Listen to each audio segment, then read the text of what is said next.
آج کی عدالت میں ہم مقدمہ شروع کرنے جا رہے ہیں سلیمان شاہ کے بیٹے ارطغرل کا۔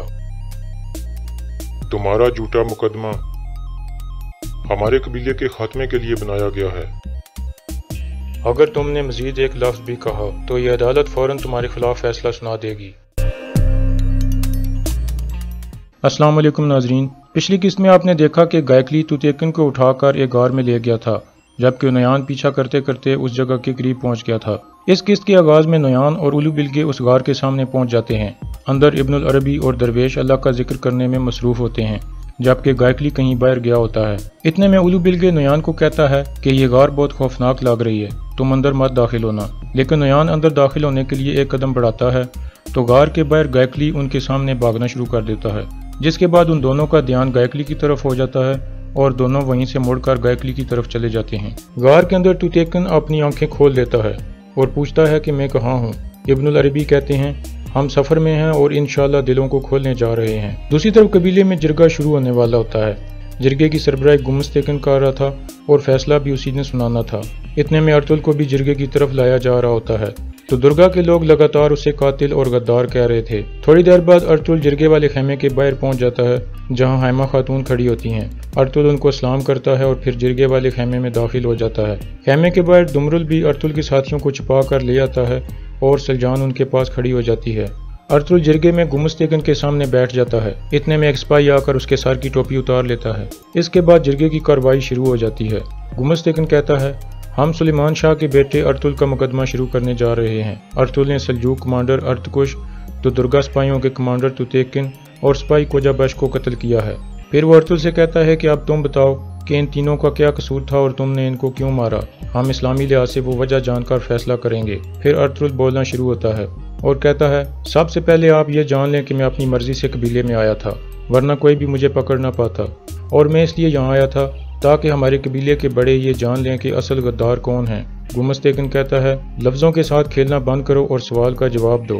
پھر ارطغرل کہتا ہے تمہارا جھوٹا انصاف اوغز قبیلے کے خاتمے کے لیے بنایا گیا ہے۔ گمستیکن غصے میں آ جاتا ہے اور کہتا ہے اگر تم نے مزید ایک لفظ بھی بولا تو ابھی تمہارے مقدمے کا فیصلہ تمہارے خلاف سنا دیا جائے گا۔ پھر ارطغرل جرگے کے لوگوں سے مخاطب ہوتا ہے اور کہتا ہے جب سے میں نے تلوار پکڑی ہے میں نے کسی معصوم کا خون نہیں بہایا اور ہمیشہ ظلم کے خلاف اپنی تلوار چلائی ہے، کیونکہ میں بہت اچھی طرح جانتا ہوں کہ جب ایک ظالم سانس لینا بند کر دیتا ہے تو ہزاروں مظلوم خوش اور آباد ہو جاتے ہیں۔ تو یہ سب جانتے ہوئے میں کیسے کمانڈر ارتکش اور توتیکن کو مار سکتا ہوں؟ اور ہاں، کوجا بش کو میں نے مارا ہے کیونکہ وہ ایک غدار تھا۔ پھر کوئی سردار غصے سے بولتا ہے کیا غدار کو مارنا تمہاری ذمہ داری ہے؟ ارطغرل کہتا ہے اگر آپ اپنی آنکھیں بند کر کے ایک غدار کو پالیں گے تو پھر بالکل یہ میری ذمہ داری ہے۔ گمستیکن کہتا ہے کیا تمہارے پاس کوجا بش کی غداری کا کوئی ثبوت ہے؟ ارطغرل کہتا ہے میں اتنے عرصے سے ظالموں اور غداروں سے لڑ رہا ہوں، اس لیے غدار کی فطرت کیا ہوتی ہے یہ میں خوب جانتا ہوں۔ کوجا بش نے کمانڈر ارتکش کی جاسوسی کی اور نیان تک خبر پہنچائی اور اسی نے توتیکن کو بھی پھنسایا تھا، اور نیان جیسے ظالم شخص نے کوجا بش کو زندہ کیوں چھوڑا؟ صرف اس لیے کہ وہ مجھے قاتل ثابت کرنا چاہتا تھا تاکہ دونوں قبیلوں کے لوگ ایک دوسرے کے خلاف ہو جائیں۔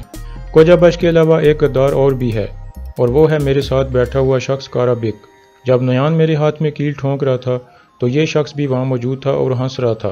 اس بات پر جرگے والے چونک جاتے ہیں، جبکہ کارا بیک غصے میں آ جاتا ہے اور کہتا ہے کہ یہ جھوٹ بول رہا ہے اور اپنے قتل کے جرم سے بچنے کی کوشش کر رہا ہے۔ اس کے بعد کارا بیک ایک گواہ پیش کرنے کا کہتا ہے، جس پر گمستیکن کہتا ہے کہ گواہ پیش کرو۔ اس کے بعد وہ سپاہی سامنے آتا ہے جس نے ارطغرل کو اس جگہ دیکھا تھا جہاں کمانڈر ارتکش اور اس کے سپاہیوں پر حملہ ہوا تھا۔ وہ سپاہی قسم کھا کر کہتا ہے کہ جب ہمارے سپاہیوں کو شہید کیا جا رہا تھا تو میں نے ارطغرل کو وہاں دیکھا تھا۔ ارطغرل کہتا ہے ہاں میں وہاں موجود تھا، لیکن میں جب پہنچا تو یہ سارا واقعہ ہو چکا تھا اور مجھے ارتکش نے وہاں ملاقات کے لیے بلایا تھا، اس لیے میں وہاں گیا تھا۔ کارا بیک کہتا ہے تم نے اپنے جرم کا اقرار کر لیا ہے۔ اس کے بعد گمستیکن اپنا آخری فیصلہ سنانا شروع کرتا ہے اور کہتا ہے سلیمان شاہ کا بیٹا ارطغرل کمانڈر ارتکش اور اس کے سپاہیوں کو مارنے، توتیکن کو جال میں پھنسا کر مارنے اور کوجا بش کو سب کے سامنے مارنے کے جرم میں قصوروار پایا ہے۔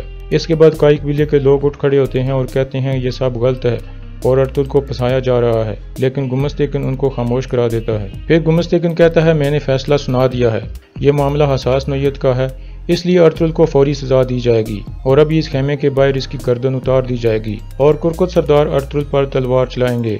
یہ سن کر حائمہ خاتون بول پڑتی ہیں